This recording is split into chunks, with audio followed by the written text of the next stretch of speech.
probablemente si se hubiesen hecho las tareas que hoy estamos obligados a hacer como país, que es no gastar más de lo que producimos, y si se hubiese hecho a tiempo, las retenciones no hubieran vuelto. Así que el panorama es bastante más complejo de lo que estaba terminando el año pasado. Tenemos tasas de interés del 60-70% que hacen inviable cualquier operación comercial o productiva. Tenemos una restricción desde el punto de vista de los bancos, no por normativa, sino una retracción al crédito productivo muy claro por el momento que se vive. Así que la situación es bastante compleja y de incertidumbre. Desde luego las empresas tratan de mantenerse, de mantener sus mercados, por lo menos los conseguidos hasta ahora, para no retroceder más de lo que hemos retrocedido, como ha ocurrido en los últimos 8 o 10 años, que ha sido una pendiente como de un tobogán, ¿no?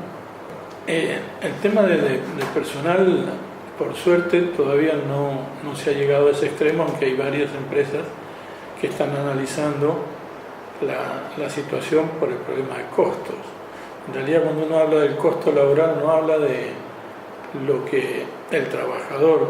percibe en el bolsillo, que por otra parte, como contradicción o paradójico, es poco, sino el costo laboral que tiene Argentina, es decir, todo lo que se suma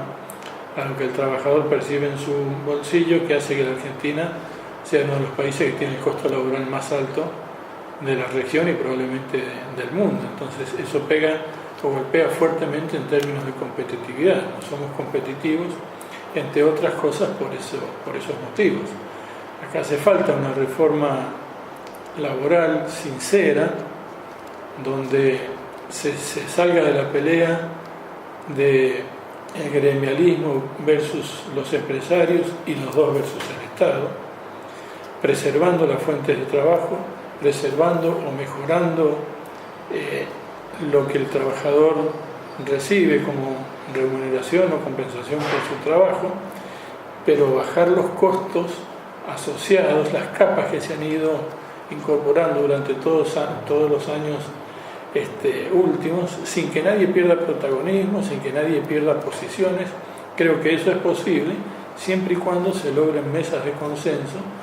donde se sincere que si seguimos como estamos, el país no solo cada vez va a exportar menos,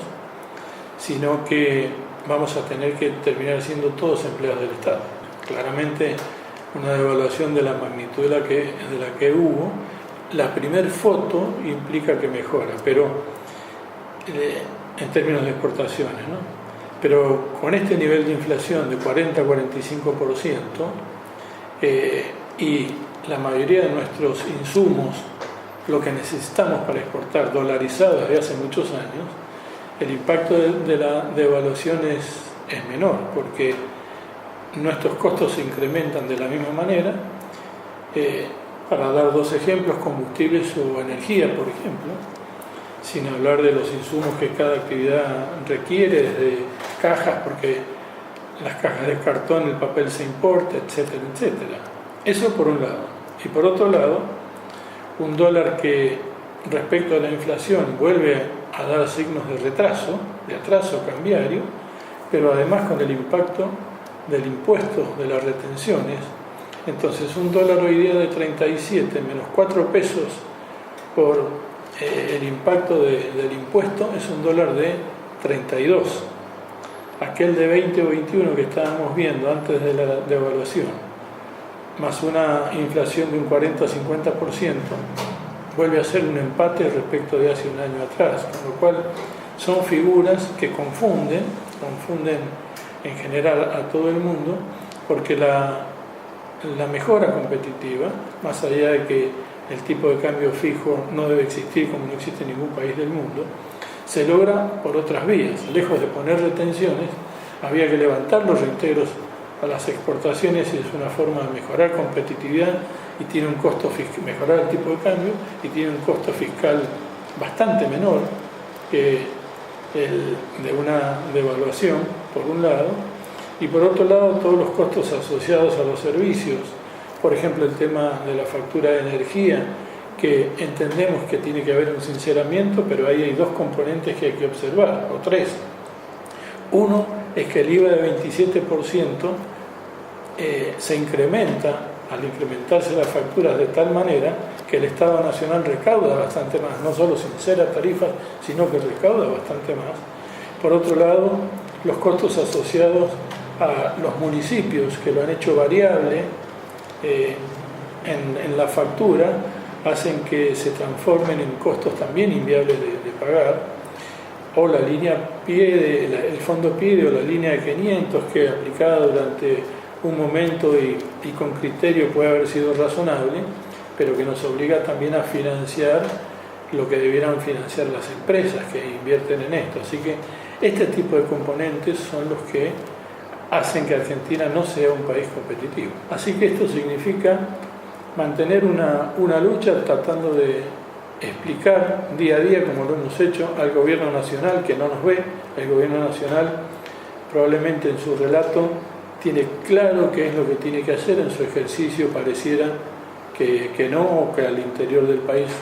sigue sin verlo, cómo funciona, por un lado, y por parte del gobierno provincial, que está atento a estas situaciones y se trata de contribuir, probablemente tendrá que hacer un esfuerzo mayor para explicar en Buenos Aires que las economías regionales no tienen el comportamiento que ellos suponen. Por ejemplo, en la aplicación de las retenciones a las exportaciones, una medida lineal para todo el país.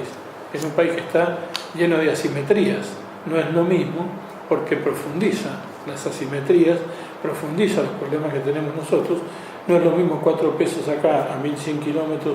del puerto de Buenos Aires con los costos de transporte que hay, que 4 pesos a 50 kilómetros del puerto de Buenos Aires. Esas asimetrías son las que se van pronunciando con este tipo de medidas.